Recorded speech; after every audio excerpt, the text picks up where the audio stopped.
ការទិញផ្ទះសម្បែងនៅក្នុងទឹកដីសហរដ្ឋអាមេរិកដូចនៅក្នុងប្រទេសកម្ពុជាយើងដែរឬទេតកតងនឹងការទិញផ្ទះហ្នឹងពុកម៉ែបងប្អូននៅក្នុងទឹកដីសហរដ្ឋអាមេរិកនេះក៏មិនជាខុសពីស្រុកខ្មែរយើងអីប្រហែលដែរក៏គេមានកម្មវិធីបងរំលោះផ្ទះអញ្ចឹងណាតែពីច្រើននៅក្នុងស្រុកនេះពេលដែលគេទិញផ្ទះហ្នឹងគឺគេល្អិតល្អន់ជាងស្រុកខ្មែរយើងត្រង់ថាពេលដែលយើងអាចមានសិទ្ធិទិញផ្ទះបានតើតែអ្នកហ្នឹងគឺមាន credit ល្អគាត់អត់ដែលធ្លាប់ជាប់គុកជាប់ច្រវាក់អីផ្សេងអញ្ចឹងណាពុកម៉ែបងប្អូនតកតងនឹង background របស់គាត់តកតងប្រាក់ខែរបស់គាត់អីហ្នឹងគឺគេពិនិត្យត្រឹមត្រូវច្បាស់លាស់ហើយអ្វីដែលពិសេសនោះនៅក្នុងទឹកដីសហរដ្ឋអាមេរិកនេះគឺគេចាយ credit ពុកម៉ែបងប្អូនហ្នឹងហើយកាលណាដែលបន្ទុក credit យើងកាន់តែខ្ពស់មានន័យថាកាន់តែល្អយើងប្រកាសជាអាចទិញនៅរបស់ធំបានដូចជាផ្ទះដូចជាឡានដូចជាអីផ្សេងទៀតដែលពុកម៉ែបងប្អូនត្រូវការប្រើប្រាស់ចឹងទៅសំណួរដែលបងប្អូនប្រកាសជាចង់សួរថាចោះទិញផ្ទះហ្នឹងត្រូវបង់ទាំងអស់ pay off ឬក៏យើងមានលុយជា down payment ហើយយើងបង់ប្រចាំខែហ្នឹងហើយពុកម៉ែបងប្អូនតេតងនៅក្នុងសហរដ្ឋអាមេរិកនេះភាគតិចណាស់ដែលមានលុយទិញផ្ទះម្ដងហើយយើងទៅ pay off គឺភាគច្រើនបំផុតហ្នឹងគឺពុកម៉ែបងប្អូនគាត់មានលុយឧទាហរណ៍ថា20ទៅ30ម៉ឺនដុល្លារអញ្ចឹងទៅគាត់យក20ម៉ឺនទៅ down payment អញ្ចឹងទៅហើយបាន down payment ហើយយើងចាប់ដើមកំណត់បង់ប្រចាំខែហ្នឹងហើយយើងពិភាក្សាពិគ្រោះជាមួយបែងគេណាពុកម៉ែបងប្អូនថាបែងគេកំណត់ផ្ទះហ្នឹងតម្លៃប៉ុណ្ណាឲ្យយើងត្រូវបង់ប្រមាណឆ្នាំប្រមាណខែអីឡាក់អញ្ចឹងទៅពេលដែលយើងទៅទិញហ្នឹងគឺខាងបែងហ្នឹងគេនឹងពិភាក្សាជាមួយយើងឲ្យឧទាហរណ៍ថាផ្ទះនឹងតម្លៃ70ម៉ឺនគ្រាន់តែឧទាហរណ៍ណាពុកម៉ែបងប្អូនអញ្ចឹងពុកម៉ែបងប្អូនបង់30ម៉ឺនដុល្លារសម្រាប់ down payment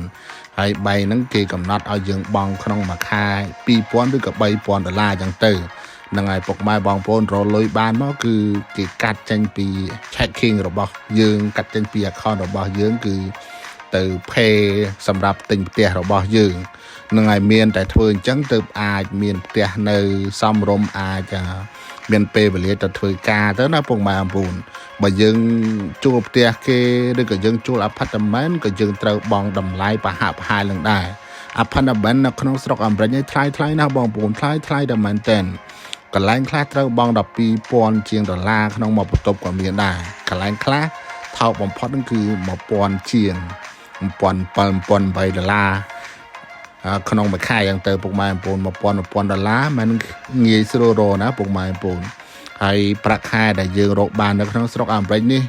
ចេញគ្រប់តែកន្លែងពុកម៉ែបងប្អូនអូ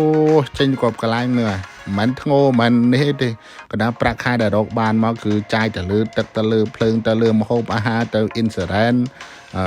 ឡានផងបើយើងទិញផ្ទះ insurance ផ្ទះផងហើយ insurance ធានារ៉ាប់រងអាយុជីវិតយើងផងបង្កើតទូរស័ព្ទផងផ្ញើទៅស្រុកខ្មែរ4 10 20រៀលឬក៏100 200ផងចាយវាប្រចាំថ្ងៃផងនឹងហើយបើស្រីក៏ត្រូវ make up តុបតែងទិញគ្រឿងអលង្ការទូរស័ព្ទឡានអីឡាក់អញ្ចឹងទៅមួយខែសឹងតែមិនសល់ទេពុកម៉ែបងប្អូនដោយសារតែបងប្អូនដឹងហើយនៅក្នុងស្រុកអាមេរិករកលុយស្រួយប្រាក់ខែខ្ពស់ស្រួយរកលុយស្រួលហើយក៏ប្រាក់ខែខ្ពស់ចាយក៏វាខ្ពស់តាមនឹងដែរពុកម៉ែបងប្អូនហ្នឹងហើយវាមិនអីខុសពីស្រុកខ្មែរយើងប្រហែលទេគាត់ថាខុសត្រង់ថារស់នៅប្រទេសដែលមានសិទ្ធិសេរីភាពក៏ដូចជាបរិស្ថានស្អាតការគោរពសិទ្ធិគ្នាទៅវិញទៅមកឡាក់អញ្ចឹងទៅនិយាយនេះមិនមែនប្រៀបធៀបរវាងប្រទេសខ្មែរយើងប្រទេសកម្ពុជាយើងនិងអាមេរិកអីទេគាត់តែចង់ចែករំលែកតទៅនឹងជីវិតពិតដែលបងប្អូនយើងរស់នៅក្នុងទឹកដីអាមេរិកអញ្ចឹងណាបងម៉ែបងប្អូនឲ្យបានទស្សនាបងប្អូនខ្លះក៏នៅស្រុកខ្មែរគាត់មិនដែលបានមកអាមេរិកអីគាត់បងម៉ែបងប្អូនអញ្ចឹងពេលដែល admin ធ្វើវីដេអូអញ្ចឹងទៅក៏គាត់អាចដឹងព័ត៌មានខ្លះដែរនឹងឯងខុសត្រូវអីពុកម៉ែបងប្អូនមេត្តាអធិស្ឋានអភ័យទោសព្រោះថា admin នៅរដ្ឋវ៉ាស៊ីនតោននេះអត់អាចដឹងគ្រប់តែរឿងទូទាំង50រដ្ឋរបស់សហរដ្ឋអាមេរិកទេ admin និយាយនេះគឺនិយាយក្នុងតែរដ្ឋ Washington State នេះមួយទេពុកម៉ែបងប្អូនបើតាមដឹងណាភាគច្រើនបងប្អូនខ្មែរយើងដែលគាត់ទិញផ្ទះហើយហ្នឹងគឺគាត់អត់មានលុយណាទៅបង់ផ្ដាច់ម្ដងទិញផ្ទះជិត$1 លានហើយយកទៅបង់ផ្ដាច់ទៅទេពុកម៉ែបងប្អូនគាត់ត្រូវធ្វើការបង់ជាប្រចាំខែនឹងរហូតដល់30ឆ្នាំឬក៏40ឆ្នាំក៏មានដែរពុកម៉ែបងប្អូន តាមការបង់របស់គាត់អញ្ចឹងណាព្រោះថាផ្ទះមួយនៅក្នុងស្រុកនេះគឺថ្លៃណាស់បងប្អូនអូយថ្លៃតែមែនតើហ្នឹងហើយ70-80ម៉ឺនហ្នឹងមើលទៅដូចធម្មតាណាពងម៉ែបងប្អូនបើយើងយកលុយ70-80ម៉ឺនទិញផ្ទះនៅក្នុងស្រុកខ្មែរដូចភូមិមួយគ្រឹះអញ្ចឹងដូចវាំងស្ដាច់អញ្ចឹងពងម៉ែបងប្អូនហ្នឹងហើយឃើញហើយគឺស្រឡាញ់តែម្ដងadmin ស្រឡាញ់ផ្ទះនៅស្រុកខ្មែរពុកម៉ែបងប្អូនឃើញវិឡា Queen ឃើញវិឡាគេធ្វើក្នុងបរិយាធំហ្នឹងគឺស្អាតបាស់គេពុកម៉ែបងប្អូនក្បូរក្បាច់រចនាការតុបតែងមានលបងព័ទ្ធជុំវិញនៅស្រុកអាមេរិកនេះផ្ទះ70ម៉ឺន80ម៉ឺនខ្លះទៅអត់មានលបងទេណាពុកម៉ែបងប្អូនដីនៅវាលល្ងោងីកតែម្ដងហើយដីជុំវិញផ្ទះហ្នឹងគឺយើងត្រូវកាត់ស្មៅឲ្យស្អាតទៀតហ្នឹងហើយថាអត់កាត់ស្មៅអ្នកចិត្តខាងគេខំផ្លែងរត់គេតម្រូវឲ្យយើងកាត់ស្មៅទៀតហើយអ្នកចិត្តខាងនោះគេអាចប្តឹងអាចខំផ្លែងយើងថាយើងមិនស្អាតមិនកាត់ស្មៅមុខបរិវេណផ្ទះយើងអីផ្សេងអញ្ចឹងទៅពុកម៉ែបងប្អូនច្រើនរឿងច្រើនហេតុណាស់ពុកម៉ែបងប្អូនហើយបងផ្ទះដាច់នឹងហើយបងប្អូនត្រូវបង property tax ជាប្រចាំឆ្នាំសំទោសប្រចាំឆ្នាំក្នុងមួយឆ្នាំយើងត្រូវបងម្ដងបើដីរបស់ពុកម៉ែបងប្អូននៅក្នុងស៊ូនឬក៏ក្នុងតំបន់ដែលរៀងថ្លៃអញ្ចឹងទៅបងក៏ថ្លៃតាមនឹងអញ្ចឹងទៅឧទាហរណ៍ថា property tax ក្នុងផ្ទះបងប្អូនតម្លៃ70-80ម៉ឺនដុល្លារអញ្ចឹងទៅក្នុងមួយឆ្នាំគេឲ្យបង5,000ឬក៏6,000អញ្ចឹងបងប្អូនដល់ខែដល់ថ្ងៃដល់ឆ្នាំត្រូវតែទៅបងឲ្យគេអត់អាចយឺតអត់អាចឡែតបានហើយពុកម៉ែបងប្អូនថាយឺតគេនឹងផាកពិន័យគេនឹងឆោតយើងអញ្ចឹងទៅហើយគេត្រូវការយកជាលុយឬក៏ជាលុយសុទ្ធអីលាក់នឹងឡាក់អញ្ចឹងទៅនឹងតាមរដ្ឋផ្សេងអញ្ចឹងណាពុកម៉ែបងប្អូន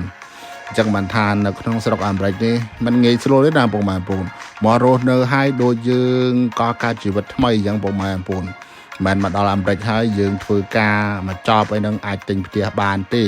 បើសិនតែទិញផ្ទះបានតតែណានងខ្លាំងមែនតើណាពុកម៉ែបងប្អូនប្រាក់ខែគាត់មិនធម្មតាទេ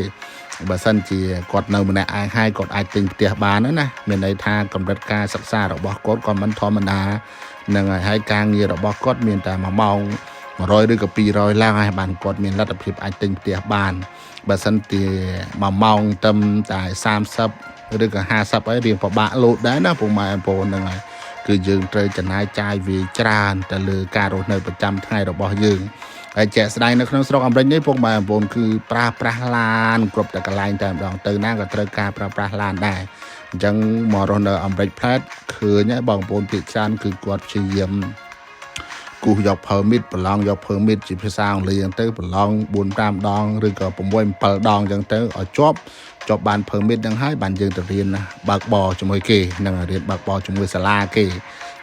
មករៀនយើងបើកបរមិនគោរពច្បាប់ចរាចរណ៍មិនផ្លាកសញ្ញានឹងមានន័យថាមិនភ្លើងនឹងមានន័យថាមិននឹងឯគេបានរៀនយើងឲ្យចេះគ្រប់បែបគ្រប់យ៉ាងទៅគេឃើញថាកូនសិស្សនឹងបើកបានហើយបានខាងសាលាហ្នឹងគេប្រាប់ថាយើងអាចប្រឡងយក driver license បានហើយបើយើងគិតថាសមត្ថភាពយើងមានហើយយើងប្រឡងយកតែម្ដងហ្នឹងហើយបើសិនជាប្រឡងធ្លាក់ប្រឡងលើក្រោយទៀតបានជាប់driver license នឹងហើយបានយើងអាចបើកបរឡានបានហើយឡានស្រុកនេះមិនមែនទិញហើយបើកបានទេណាពុកម៉ែបងប្អូនអត់អាចបើកបានទេបងប្អូនទិញហើយបងប្អូនត្រូវទិញគឺ insurance ឡានហ្នឹងហើយ insurance ឡានគឺទិញ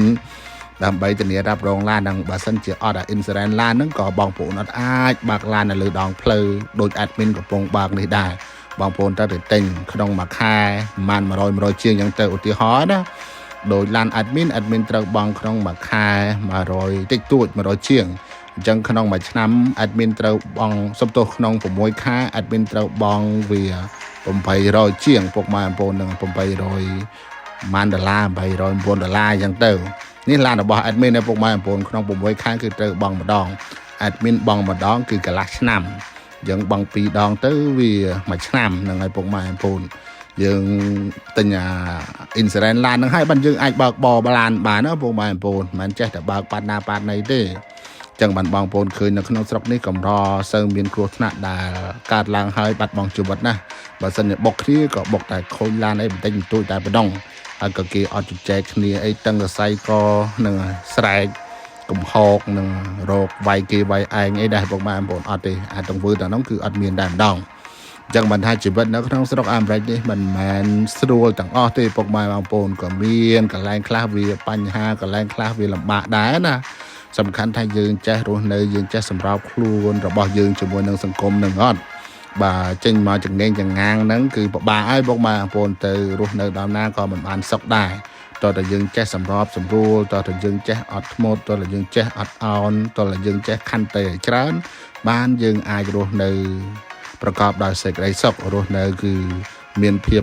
សុខដុមរមនាបងប្អូននឹងឲ្យត្រឡប់មកវិញការទិញផ្ទះរបស់យើងណាពុកម៉ែអម្ពូនគឺដូច admin បានរៀបរាប់ពីខាងដើមមកអញ្ចឹងគឺมันអាចមានលុយទាំងដុលទៅ pay off បានទេហើយនិយាយដូចនេះបងប្អូនក៏មិនបដិសេធថាมันមានបងប្អូនយើងទិញផ្ទះ pay off តែគាត់មានលទ្ធភាពគាត់ថាក្នុងចំណោមហ្នឹងគឺមានភាគតិចបំផុតអញ្ចឹងណាពុកម៉ែបងប្អូនតែខ្លះពុកម៉ែបងប្អូនទិញផ្ទះហើយបងផ្ទះបងរហូតដល់ស្លាប់មិនទាន់ដាច់ទេណាមិនធម្មតាទេពុកម៉ែបងប្អូនផ្ទះនៅស្រុកនេះគឺបងរហូតដល់យើងស្លាប់ឡើងឥឡូវបងប្អូនសាកគិតមើលបើបងប្អូនអាយុទៅ40ឬក៏50ឆ្នាំបងប្អូនទៅទិញផ្ទះនឹងក្នុងតម្លៃ$80,000បងប្អូនយក$30,000ទៅបង់ហើយបច្ចុប្បន្នបងប្អូនអាយុទៅ50ឆ្នាំគេកំណត់ឲ្យបងប្អូនបង់30ឆ្នាំក្រោយបានដាច់បងប្អូនសាក់តូលតាល់អាយុបងប្អូនថាអាចរស់នៅដល់30ឆ្នាំក្រោយអត់បើបច្ចុប្បន្នយើងអាយុទៅ50ហើយណាអញ្ចឹងបានថាអ្នកខ្លះបងផ្ទះរហូតដល់ស្លាប់មិនទាន់បងដាច់ទេណាពុកម៉ែបងប្អូនហ្នឹងហើយដោយសារតែអាយុយើងច្រើនផងហើយប្រាក់ខែយើងវាមិនសូវខ្ពស់ផងតែអញ្ចឹងគឺវាចំណាយពេលយូរហើយបងប្អូនឆ្ងល់ថាចុះបើក្នុងអំឡុងពេលបង់30ឆ្នាំហ្នឹងបើសិនតែយើងមានលុយទៅ pay off យើង pay off បានអត់យើងបង់ផ្ដាច់បានអត់ថាបានឲ្យតែយើងមានលុយឲ្យតែយើងរកលុយបានអញ្ចឹងណាទៅបង់ទៅអត់បញ្ហាអីទេគេដាក់ឲ្យ30ឆ្នាំនេះគឺគេឲ្យយើងបង់ប្រចាំខែជាមធ្យមដែលយើងអាចរត់រួចដែលយើងអាចប្រព្រឹត្តទៅបានអញ្ចឹងបានថាมันងាយស្រួលទេពុកម៉ែបងប្អូនមិនងាយស្រួលទាំងអស់ទេតើតែបានមកនៅមិនដឹងថាវាលៀនភ្នែកដូចបកងប៉ុណ្ណាណាពុកម៉ែបងប្អូនមែនអ្នកនៅអឺរ៉ុបអាមេរិកនេះសតតែសម្ពោលលុយមកឲ្យកើបលុយទាំងអស់ទេពុកម៉ែបងប្អូនហ្នឹងហើយកើបលុយដែរកើបលុយទាំងលៀនភ្នែកណាអ្នកខ្លះប្រឹងធ្វើការពេកមកពីធ្វើការវិញអង្គុយដេកស្លាប់ក៏មានដែរពុកម៉ែបងប្អូនមិនធម្មតាទេណាបងប្អូនដល់សាបានដឹងហ្នឹងហើយវីដេអូនឹងប៉ុណ្ណឹងចុះអរគុណច្រើនសុខសប្បាយទាំងអស់គ្នាជួបគ្នាវីដេអូក្រោយទៀត